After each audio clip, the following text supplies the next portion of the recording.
Við þurfum að einfalda fólki að eignast eigið heimili. Það er okkar grunnstefna og hefur alltaf verið. En til þess þarf að byggja meira af húsnæði sem fólk vill kaupa. Strax. Við þurfum að byggja hraðar. Og ódýrar. Kvaðir, reglur, skattar og gjöld hafa gert nýbyggingar í Reykjavík þær dýrustu á landinu. Þessu verður að snúa við strax. Fyrsta eign á 1,5 milljón fermetri. Hver bað um það?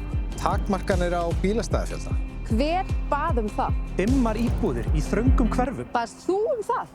Nei, það bað enginn um það. Borgin á ekki að segja okkur hvernig við eigum að búa. Við vitum hvað við viljum. Hættum að byggja Gímöld og byggjum aftur heimili. Byggjum á Granda og í Gufunesi. Byggjum á Kjalarnesi og Keldnalandi. Og byrjum loksins að byggja á Geldinganesi. En gerum það skynsamlega. Byggjum húsnæði sem fólk vill kaupa og treystum markaðnum. Treystum fólki. Byggjum framtíðarborgina Reykjavík af skynsemi og leggjum grunninn strax. Það er nefnilega svo margt sem er hægt að gera strax.